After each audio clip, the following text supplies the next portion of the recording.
Wall Street veteran Bernard Madoff has been arrested and charged with running a $50 billion Ponzi scheme.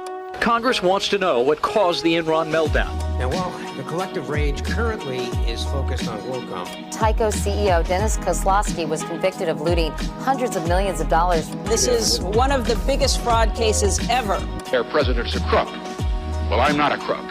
Find out more on this week's episode of White Collars, Red Hands. Sugar is big business here in America, as you can tell by graphs of BMI or diabetes rates over the past few decades going up faster than young boys slow dancing at a middle school dance.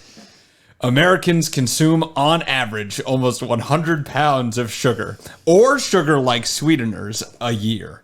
Looking at you, high fructose corn syrup. By now, with all of the ads for children to go out and play and the different flavors of Coke Zero being released, you most definitely have heard about how a sweet treat can ruin your waistline and your life expectancy. But did you know it also has the power to overthrow sovereign nations? On the show today, we are going to talk about the white American businessman who, through some shady dealings at the turn of the century, went from running sugarcane plantations on the island of Hawaii to deposing a monarchy and annexing the land for the United States. The fallout of which is felt even in present day, as the largest fruit and vegetable distributor in the world, Dole Food Inc., was born seemingly directly out of the first time the United States annexed a country. I think the last time, too. Learn about Queen Lili'uokalani, the first and last queen of the Kingdom of Hawaii. Damn. Welcome back. It's season 12. That's 1, 2, 12 of them. We got a dozen. All right. Try not to hit your microphone. Sorry. Right? I know it's been a little bit. I know. It's been 2 weeks. I don't know. I'm out of shape. You're out of practice. Hit your mark, okay? I'm sorry. And remember where the mics are. Yeah, we're back. We got a whole dozen. If we ran a donut shop, but instead of donuts we sold podcasts, we could fulfill the order of one customer. I hear things are cheaper by the dozen. Oh, yeah? Yeah. I don't know. We're pretty cheap to begin with. Wow, speak for yourself. What can you say? We're against the wealthy. Damn. We are against the wealthy. Yeah, I don't know. I just started a new job, but I took off my collar when I got home, so now I don't. He's got white collars. I don't know what my role is anymore. I'm still a blue collar gal. What is my? Oh yeah. Are you gonna lie and say that you're out there in the mines? I'm a server. It's somewhere in between. I'm a robin egg collared gal. What? Robin egg. It's like a light blue. That was a weird reference. It's a weird color to pick. I'll be was trying to think of the latest blue I could think of. You could have said like sky blue. Well, There's so many light blues, and you chose a weird one. Deal with it. Periwinkle. You could have said periwinkle. Isn't that purple? But you didn't. I don't fucking know. You think look at me. You think I know colors? I know you don't, and you also don't know how to press your shirt. Don't. It was just in a drawer. This is better than the collar. Anyway, welcome back. Season 12. My name's Kashan. And I'm Nina. And now I'm going to be self-conscious this whole episode because of my wrinkly-ass shirt. So let's get into it. Lucky it's my week, and I have a lot to keep me busy. Talking. You know what? I'm very worried about this episode because I love pineapple. I mean, this is not a demonization of pineapple. This is more a demonization of... The Dole Fruit Company. Yeah. I mean, not anymore. They've changed hands. They're not owned by a Dole anymore, I'll tell you that much. So, it's not even focused on them. I was telling you before the show, but our listeners can know too. I was doing this, and it was supposed to be more about the Dole Corporation, but then this story was just so interesting about the overthrowing of the Hawaiian monarchy, and I did not know about it, and I was like, well, let's just do this. And, fair. So that happens sometimes. Sometimes the episodes kind of change as we research them. Well, you know what? I tie it in ways to our mission at the end. So stick around for that at the end. But first, we got to get through some other stuff. To first understand how a monarchy and government can be toppled, we need to first understand how it was built. Originally, there were multiple kingdoms spread throughout the Hawaiian Islands until a future Dragon Ball Z reference, Chief Kamehameha, the Great, who was the leader of the largest island in the chain, which is the biggest island. Yeah, it's the biggest island. Maui? No. You're gonna hate yourself. No. Hold on. It's not Oahu. It's not yeah. You're naming a lot of islands, but none of the right ones. Honolulu is the capital. It's Hawaii. God damn it! I would have never gotten that. Honestly, it's the same name. It's like how New York City is New York, New York. It's Hawaii. It's the largest island. Yep. Well, I had this little good job in there for you if you got it, Nina, but you didn't get it. So I didn't get it. You don't get a good job today. Wow, I missed the geography question. No gold star. No gold star up on the board for you today. Okay, I should start one of those. Put it up on the wall, and every time you get a question right before I say it, just put a little gold star. Yeah, and we'll have one for you for geography questions. Oh, fuck you. Yeah, exactly. I'm making fun of you. Don't make this about me. Little story here. Don't know if this is why, but I watched a YouTube video where a man who lived in Hawaii talked about how they are the pilot market for Japanese media entering the United States. So they get a lot of animes first to see if it tests well with English speakers in the United States because they're the halfway point. So I wonder if why Goku says Kamehameha, by the way, if you didn't get that. What I have that never Dragon Ball Z watched Dragon Ball Z. Well, he says Kamehameha, like Kamehameha, when he does like a power. And I kind of wonder if it's just based off, they just took the name of this Hawaiian king. Because this is where they piloted animes. So maybe. It doesn't surprise me learning that because Japanese people love Hawaii. They very regularly, like a lot of Japanese people will go vacation in Hawaii. Who doesn't go vacation in Hawaii? Me. Oh, well, yeah, we don't have money. Yeah. If we did, I would go to Thailand. Ooh, Thailand. Lovely ladyboys there. Well, Chief Kamehameha killed a bunch of people to seize 2 of the islands, and 2 more, witnessing the bloodshed, decided to peacefully unify. And Chief Kamehameha became the first king of the newly developed Hawaiian Kingdom in 1795. That's what, like, just under 20 years after the United States. I was just thinking that. Signed the Constitution, right? Is the Constitution 1776? Is that what it was? Declaration of Independence. Declaration of Independence, but then. I know some history. But we actually were not recognized as a country until 1805. Oh, look at because you. of the Treaty of Paris. Look at you.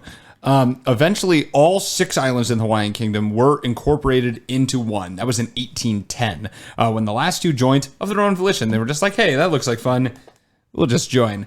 And this was an internationally recognized sovereign nation. I have to say that, okay? I don't know if you do this for fun, Nina, but I watched a video about what makes a country previously, and it was very interesting. And it seems that the main thing that makes a country and is that other countries just kind of say it's a country and recognize its legitimacy. Is that why Palestine is not considered a country? Mm-hmm. Because, like, basically, there are actual rules. I forget them, but it really boils down to, like, most other countries have to recognize that you are a country. So, and when it comes to the Kingdom of Hawaii, recognize they did from all the big ones, the European powers such as Britain, Spain, France, etc., as well as Japan and the United States, which makes us, little country sandwiches around the island. Japan on one side, us on the other side, and just a big healthy slab of Hawaiian meat in the middle. Am I right? Some Spam. Yeah. Right there. What a lovely country sandwich. So yeah, everyone recognized Hawaii as a sovereign nation.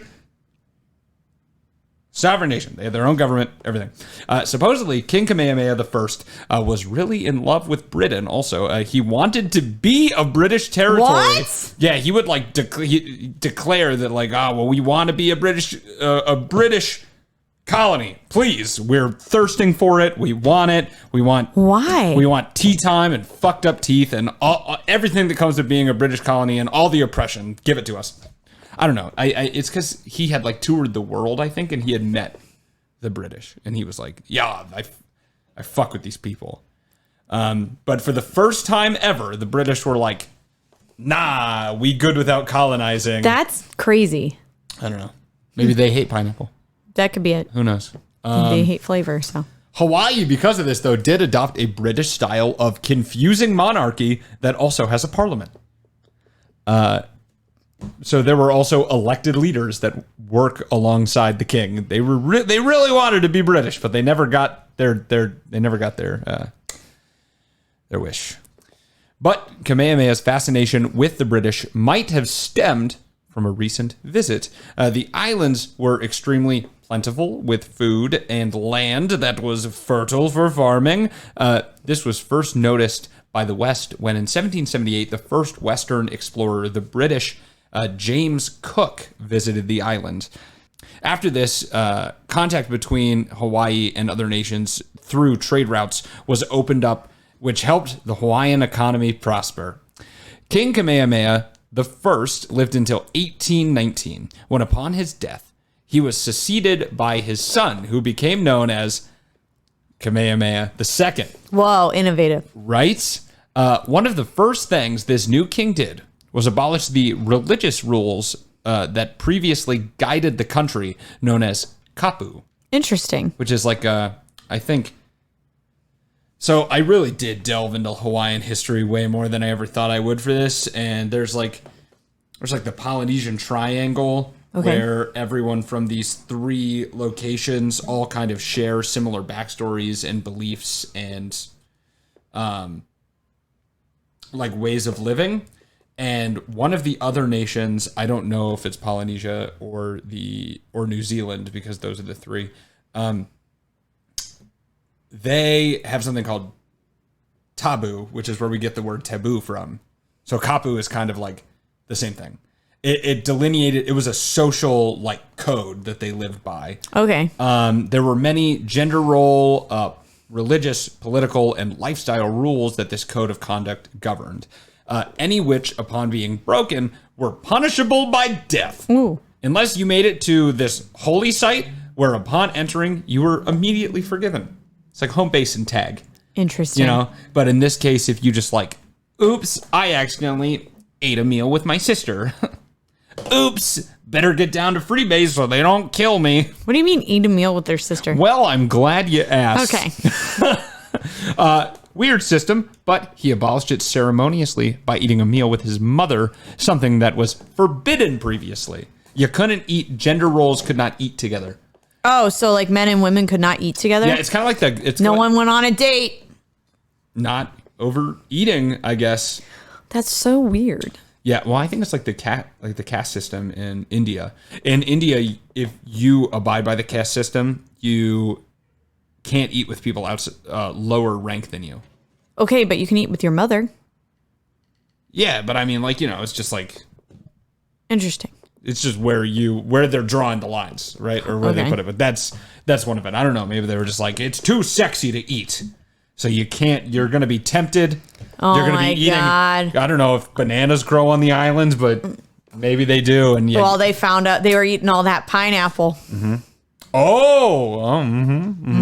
Makes your fluids taste good. Yeah, it's allegedly. Yeah. I mean, I don't know. I wouldn't know. I'm a virgin. That's the funniest thing you've ever said on this podcast. That's hilarious. I am. So he shut up. I can't stop. You're gonna make me laugh. And just shut up.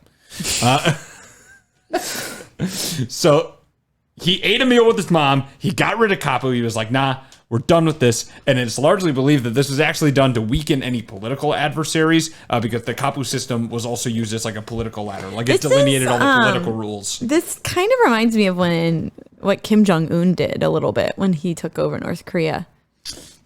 He like dismantled a lot of different things. Oh, like giving his people food?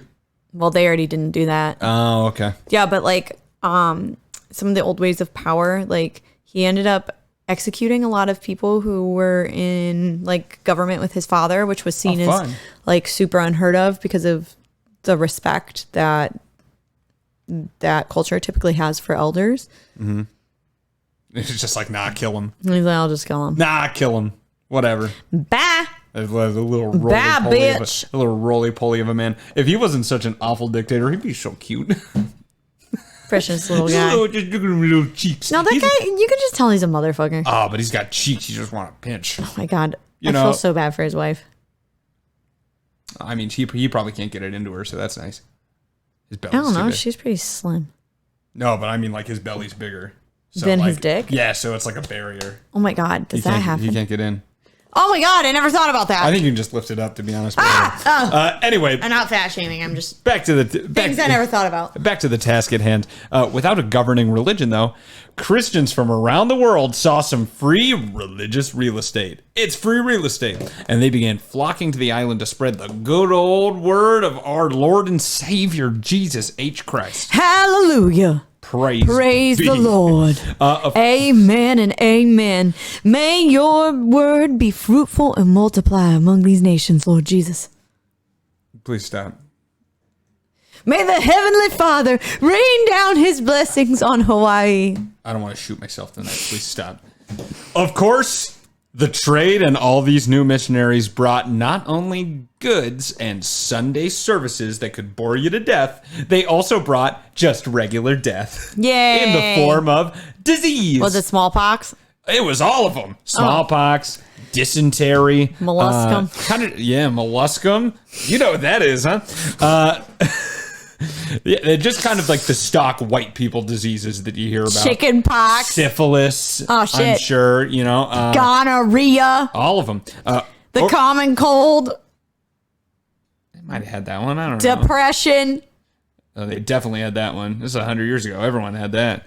All right? Because not everyone was snowflakes, am I right? They did a hard day's work of picking pineapples. Over the next century, the native Hawaiian population would go from an estimated 1 million residents to under 100,000. What? Yeah, because of all the white people diseases. That is a lot of. That's a huge percentage. Yeah, they got. That's like 90% of your population, right? Yeah, they got boned. It's exactly 90% of their population. Well, but it was less than 100,000 by the end of all this. So yeah. Holy shit. Yeah, the missionaries also used this to their advantage, getting much of Hawaii to convert to Christianity with the promise of everlasting life after their short but at least real smallpox-filled one. And they did, like the Hawaiians. Well, they had no religion and they were all dying, so they were like, "Yeah, we'll do anything." So they mostly became Christian. That's horrible.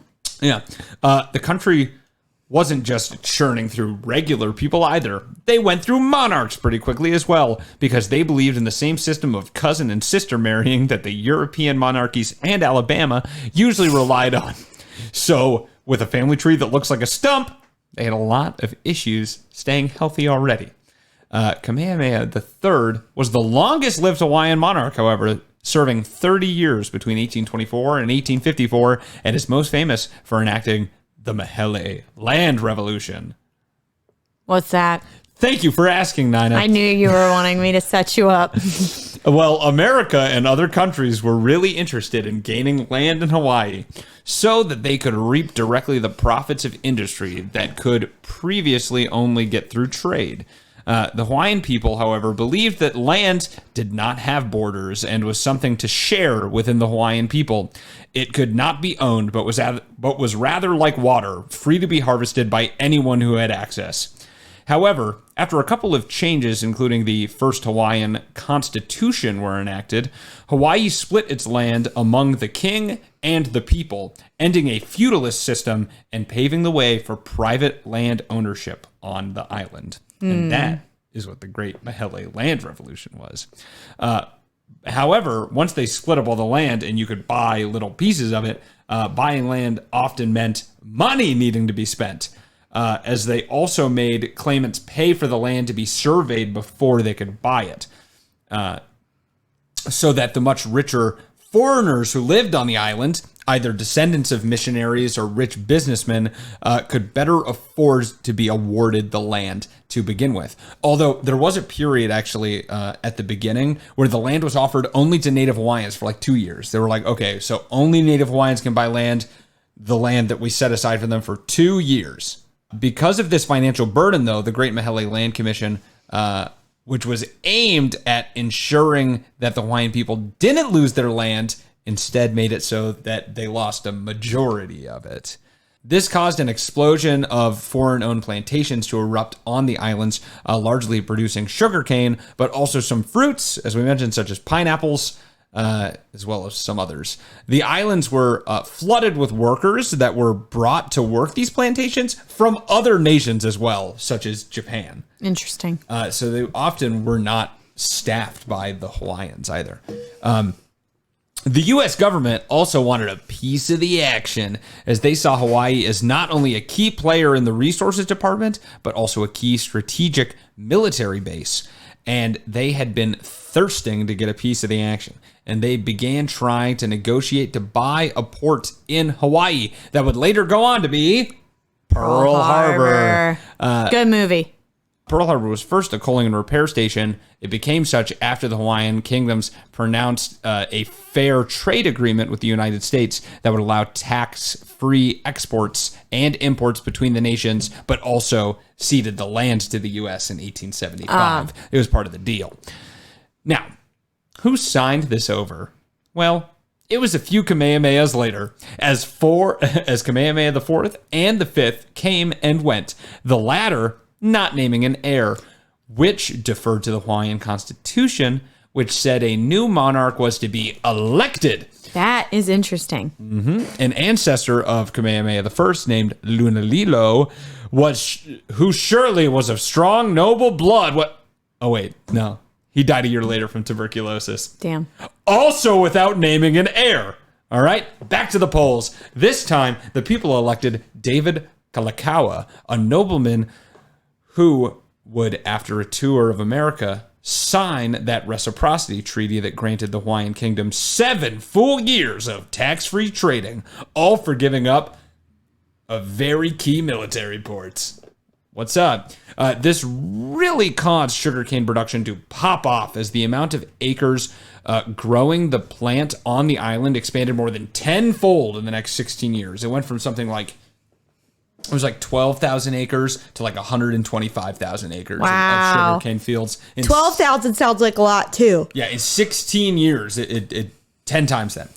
There was more like plants than people.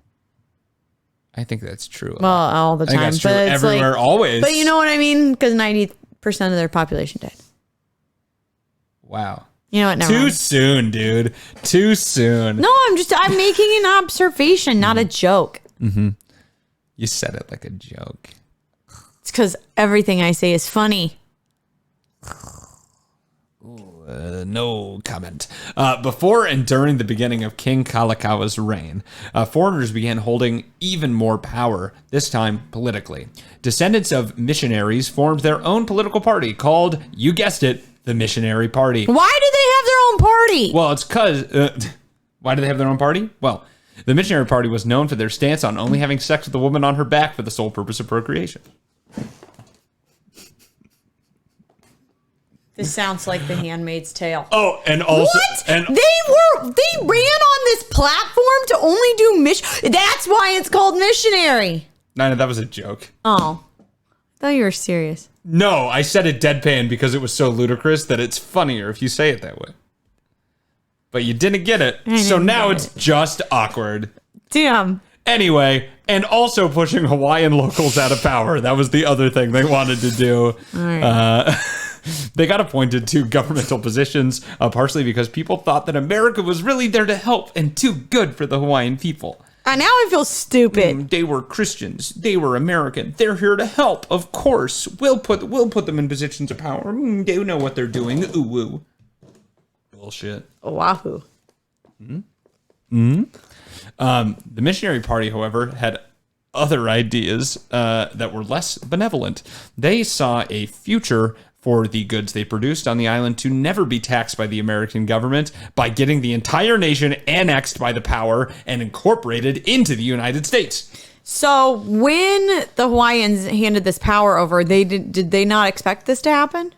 You mean when they like put people from the Missionary Party in no. Okay. They literally were like, "Oh, the Americans are here to help us. They're making our economy thrive." And at this point, there's probably more foreigners on the island than there are Hawaiian people. Well, yeah, because they all died. Yeah. Huh. Or okay. descendants of missionaries. Something. I just, Okay. Okay. I'm just not seeing how they would think that they would actually help them. That's because there's this thing called hindsight, Nina, where we've just spent 20-something minutes setting up the story saying this isn't going to end well. I guess, but if you were there at the time and... I just think I don't really trust people, so maybe that's why. All right, well, that's something for your therapist. Yep. In 1887, a group of foreigners titled the Hawaiian Patriotic League began a revolution in Hawaii, and through the Hawaiian Minister of the Interior and all-around shitty guy, Lauren Thurston, they used the threat of assassination against King Kalakaua to forcibly get him to dismiss his cabinet and sign a constitution written by Thurston himself. This new constitution was drafted to shift power away from what little Native Hawaiians were left and to rich foreigners as much as possible. It put many restrictions on voting in elections, limiting it to only men who owned land that was valued at $3,000 or more, or to those whose annual salary was over $600 in 1880s money, which was a lot, obviously, back then. Yeah. This meant that 2/3 of Native Hawaiians were instantly stripped of the right to vote with this new constitution. It also gave Americans the ability to run for office without revoking their United States citizenship, which was the first and only provision of its kind ever enacted. They didn't have to naturalize into the country to be able to run for office. Interesting. This constitution would later go on to be known as the Bayonet Constitution because of the intimidating conditions in which it was signed. Obviously, Native Hawaiians weren't thrilled with this new stripping of their rights. So 1 year later, there was a minor attempt to overthrow the government and establish a new one. Didn't work, though, as the plot was discovered early, and its leader, for which the rebellion is named, Robert William Wilcox, was exiled, although no one was officially charged. He was just kicked out of the country. It would later be known that the king's sister, Lili'uokalani, was the mastermind because she thought that her brother was unfit to rule after succumbing to the bayonets. Also, I guess he was like really corrupt, being the first Hawaiian king that whoever ordered an opulent crown for his coronation. It had like 500 diamonds in it. Oh shit. Yeah, it cost a lot of money. It was made by the same company I think that made the British monarch's crowns. Makes sense. So they love choking on British dick. I don't know why. Spotted dick. And they did. And Britain was like, "Oi, I'm not into this. I'm not into this, mate. Just give it up, mate. Hey, stop sucking my dick. Hey, get my knob out of your mouth, all right? All right. I'm trying to do things here. It's tea time, right? So yeah, he was really corrupt. His sister was like, "Let's get him out of there." The revolution did not work. Can you hear the people sing? No, you can't. They died of smallpox. Nice. The year after, in 1889, Kalakaua traveled to the United States, where he became very ill. And in 1891, he succumbed to kidney disease. Unlike his two predecessors, however, he had written out a very detailed line of succession in the event of his death. Really weird that wasn't like the first thing that they would do. It's like, okay, you're the new king. Write down who becomes king next. Like right now. Yeah, it feels like that would be pretty important. Before you do anything else, write it down. Before you eat a leg of mutton, before you have sex with one of the ladies in waiting, all right? Just like before you have any spam. Just write down on a piece of paper who is the king next, please. We cannot do another election. The person who would succeed Kalakaua was none other than his sister, Lili'uokalani. The one who wanted to kick him out? Making her the first queen of the Hawaiian Kingdom. Ever? Yeah. Oh. They were all kings beforehand. It was the 5 Kamehamehas. It was the guy who died in a year, and then it was Kalakaua. That's interesting. It. 6 monarchs before the first queen. Lili'uokalani did not want to become a powerless figurehead for the missionary party like her brother had been.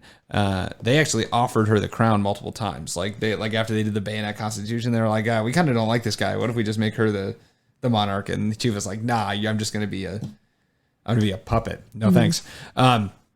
Much to the protestations of her cabinet, because they actually feared that taking action against the party would unleash the ire of the United States upon the islands. And with the numbers of natural Hawaiians dwindling close to 40,000, there wasn't much they could hope for if they were to battle with the United States. That is such a small amount of people. It really is. At the same time, the missionary party was growing stronger and stronger as they put themselves on the ballots in 1887 with a total of 9 men that was originally known as the Committee of Nine. During the election, however, 13 people associated with the missionary party were elected, like 13 foreigners were elected for the first time. So they had to change their name to the much scarier Committee of 13. Because 13 is a scary number.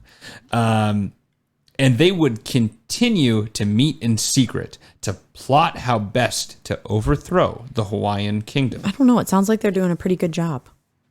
Of overthrowing it? Yeah. Yeah, well, you'll find out they were pretty fucking successful, too. Hawaii is a state. So, back to 1891. The Sugar Reciprocity Treaty was coming up on the 7th year when Hawaii would no longer be receiving a financial benefit from their trade to the United States unless the U.S. decided they wanted to renew the contract. And when they decided not to, it sent the islands into a bit of economic turmoil that hastened the behavior of the Committee of 13. The committee had control of 200 armed local foreigners named the Honolulu Rifles, which were the same rifles that held the bayonets to King Kalakaua's throat a few years earlier. And now they thought them strong enough to take on the Queen.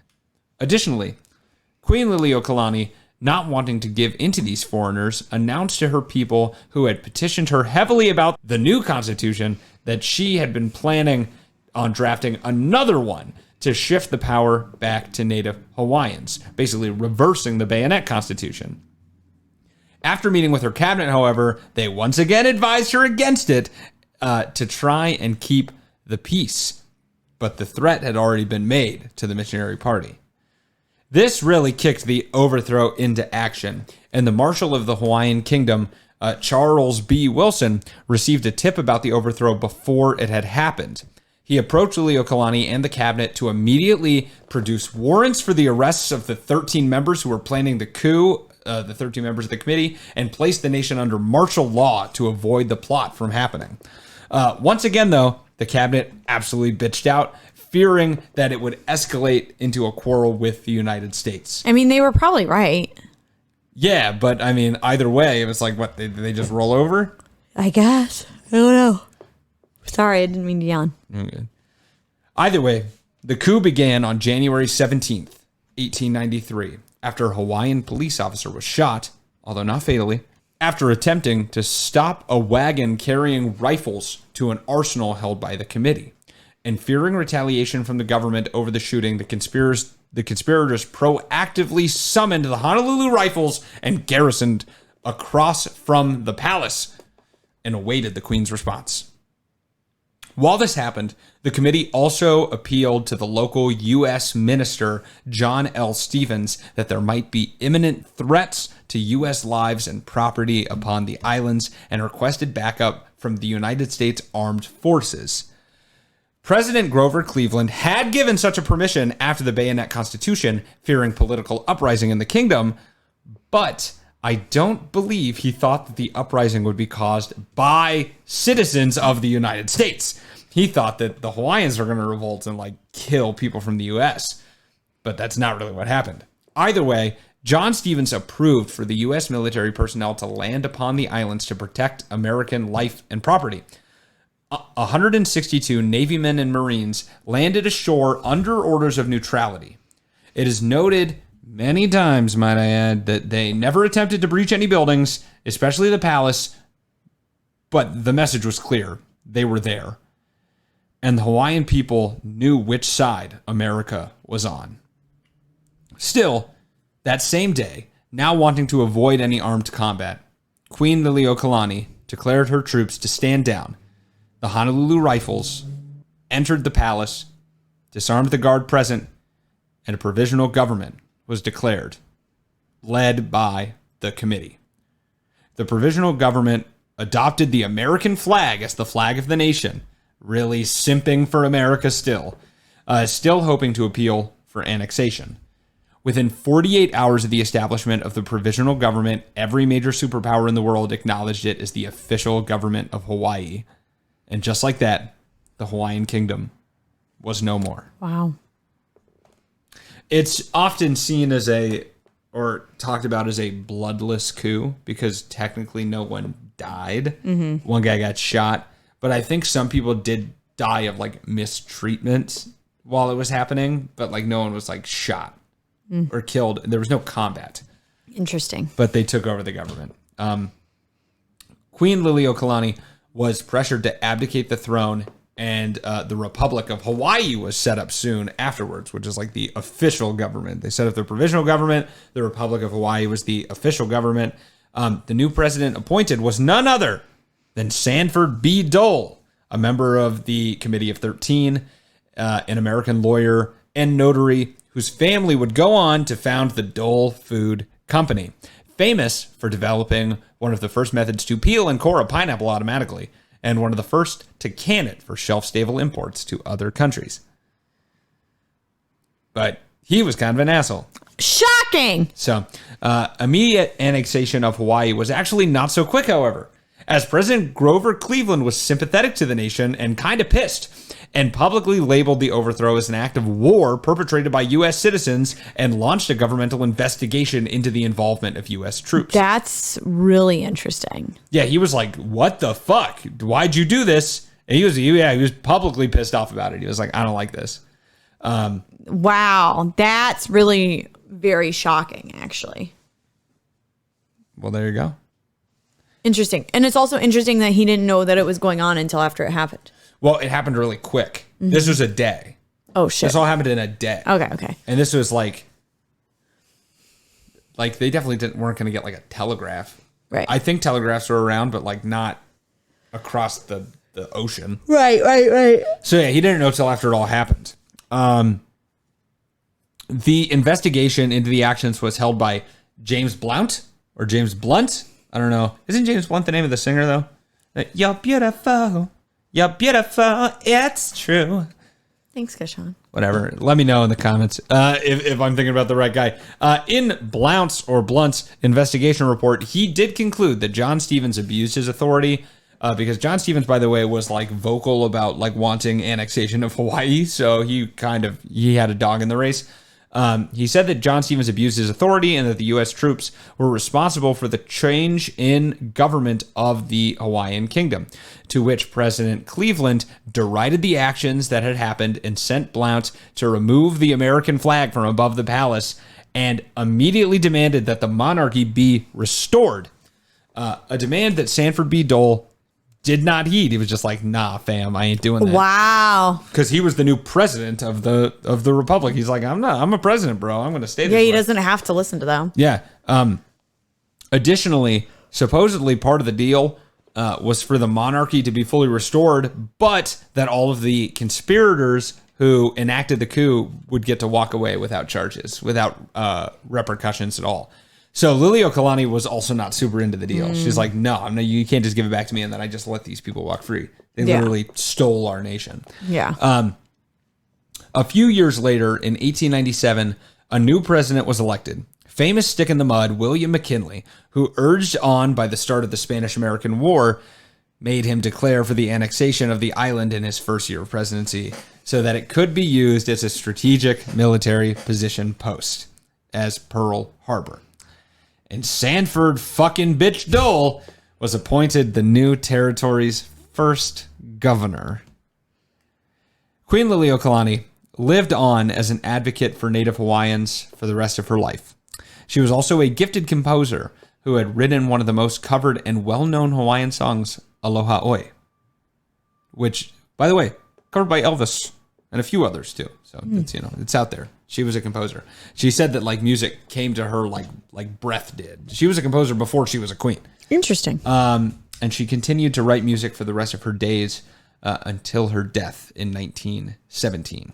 She's seen as like a big symbol of like freedom. Now, I thought that Hawaii didn't become a state until 57. Yeah, it didn't. It's the last state to enter the Union, but it was a territory. Oh, heard. Yeah, it didn't gain statehood at this time. But it just entered. But it became. It's like Puerto Rico or Guam. Exactly. It became a U.S. territory. Then. Got you. So, in 1993, on the century anniversary of the overthrowing of the Hawaiian Kingdom, President Clinton signed into law the Apology Resolution, one of the only of its kind where the United States acknowledged that they were complicit in the overthrow of the Hawaiian government and that the native Hawaiians never relinquished their claims to sovereignty. And they put that in the law. But Hawaii's still a state, so. Yeah, a lot that it did. Yeah, they're not getting it back, but, Sorry. They said sorry. It's like that South Park episode with BP. Like, we're sorry. We're so sorry after they dumped all that oil into the ocean. We're so sorry. Sometimes it seems as if the wealthy can have everything they want. They're free to pay for the best medical care when they're sick. They pay for a vacation home in the Florida Keys so that they are not cold in the winter. And they are even indirect ways in which they can purchase a government through lobbying, which we've talked about. This story was about how through scheming and clever legislation that was paid for with money and influence, the wealthy can literally seize an entire nation from those they have been actively oppressing for quite some time. At every turn, the Hawaiians thought the United States and Europe were there to help them and grow their economy, to be an even partner in their relationship. All they got, however, was stabbed in the back. Those with power are almost always doomed to seek more. No one is ever happy with what they have. And always remember that if you take a vacation to Hawaii, that the beaches which you are walking on and all of that commerce that is created by that island was taken against the will of the people who owned it and ran a united sovereign nation upon it just over a century ago. Damn, that makes me not want to go to Hawaii now. Well, all the natives really talk about, like, they took it from us and now we're the world's resort, basically. Mm-hmm. Like, that's what we are. But, like, we had this history and this was like our fucking nation and it was literally stolen from us. Yeah. Because here's the thing. This is... But that's what we did for our entire country, though. Not saying that it's okay. I'm just saying. Well, this is what I was going to say, is that for me, there's almost a difference between, like the Native Americans, they had their places, but they didn't have like defined borders or like a uniformed, like nationally recognized government. Right. Which, was a product of the times and it's also still not good. But this literally was like, people were like, yeah, that's a government. It's literally like Russia trying to take Ukraine right now. Yeah. That is exactly what it is. But we did it then, so now it's, it's not okay anymore. We're not that person anymore. We've changed. We pay for puppet wars in the Middle East. We don't steal land anymore. That's just old oil. That's old us. I'm not like that anymore. I've gone through a regrowth. All right? We've been to therapy. I've grown. Anyway, you got oil? Because I'd really like some oil. Oh, America's toxic. Everyone's toxic, but, whatever. So, yeah, there you go. That's the story of the overthrowing of the Hawaiian monarchy by rich, white, mostly U.S. citizens that lived on the island and killed a bunch of people indirectly. It wasn't like in America where they gave them the smallpox blankets. But indirectly killed a bunch of their people and then stole their land from them. And we're like, this is ours now. So, you ever wonder why we do this? Why we just talk about sad story after sad story every week? I guess not always. Sometimes geese go through windshields. Yeah. Yeah. Sometimes it's funny shit. Marcus Schrenker, if you don't Marcus Schrenker, my favorite episode. No one got hurt in that. He was just fucking stupid. Those are fun. I mean, his kids had a lot of trauma, but it was still a funny story. Ooh, what kids don't have trauma? All right, Kashawn, you got me there. You trauma free from your childhood? Exactly. All right. I think you already knew that answer. Yeah, I know that answer for almost everybody. Yeah, true. You ask anyone, you have a perfect childhood? How many people say yes to that? Very few. Oh, I fucking loved my childhood. My mommy and daddy were there and they loved me so much. And I'm like, you're into some weird shit. That's the kind of person that puts on a diaper. Ah! That's the kind of person who likes putting on a diaper. I'm saying. You could be Sean. you're gonna have too good of a childhood where now you're fucked up because you didn't have any trauma. Yeah. And now you don't know how to deal. So you got to True. put on diapers to make yourself feel something. I really, You know? there should be kink shaming. You've said it before. I'll say it again. All right. Every season, I'll say it. All right. That's our new motto. Put that on a bumper sticker. There should be kink shaming. We should kink shame. Bruh. So yeah, thank you guys so much for listening. Coming back for another season. Fuck yeah! Season 12. We're back. I'm not doing graduate school classes anymore, so hopefully that means we get to throw some extra time and effort into the podcast. Maybe we'll see. I don't know how this is going to go. So if you have a suggestion for improvement, something you'd like to see us do, you can get a hold of us on our socials. Facebook.com/whitecollarsredhands, Twitter at whitecollarspod, Instagram at whitecollars_redhands, TikTok, whitecollarsredhands. Is there another one? Check us out on LinkedIn. No, I'm joking. YouTube, yeah, you can't message us on YouTube, but you can view our stuff on YouTube where we put all our videos up there now. That's White Collars Red Hands. That's the channel name on YouTube. Go check it out. Seems fun. You can also support us for free by leaving us a review, writing a review on Apple Podcasts, or leaving us an amount out of 5 stars on both Spotify or Apple Podcasts. We'd love 5. Leave 5. Come on, what are you doing? It's not gonna. It's not gonna hurt you. It's not gonna hurt you. Just click 5 fucking stars. All right. What, you think your life's gonna fall apart if you lie a little bit and you think we're a 4-star podcast, but you actually give us 5? No one's gonna give a fuck. But you help me out, okay? You help. And I need a little. I need a little help. I need a couple extra stars, please. Just like Nina's gonna get up on her little gold star board. You are we a need star, gold Christian. stars. Yeah, but I know. But I need validation to make me feel it. Okay. That one's gonna be in there because I don't even edit the outro. I hope. All right. So now you guys know how many fucking how many There are a lot. sirens. Don't you live near the fire station? Oh, by a hospital. Oh, and a fire station. Yeah, that's yes. Yeah, the fire station is on this street. I'm just fucked for podcasting. Yeah. But here we are. So and here you are. So thank you guys for coming back. You can also reach out to us at whitecollarsredhands@gmail.com if you want to suggest an episode. We do have a fan submitted episode this season, which if you're listening, I didn't ask you if I could say your name, so I'm not going to say your name, but we took your suggestion for our finale. So if you're listening to this, your finale, the murder, It's on here. it's all you, Well, it's buddy. gonna be on here It's all you. in 9 weeks. If you still listen to the outros, it's all you. Hope you love this incessant rambling for 8 minutes at the end of every episode that I do not edit because, Fuck it. yeah, you guys need to hear what we're like all the other times too. What else? Oh, tell a friend. Oh my God, you're not done? Tell a friend, huh? Tell everyone on Hinge. Go out on your Hinge dates and tell them to listen to White Collars Red Hands, and then let them get to second base so they're more likely to go check out our podcast consensually. To all of them, of course. That I think is it. So we'll see you next week on another episode of White Collars Red Hands.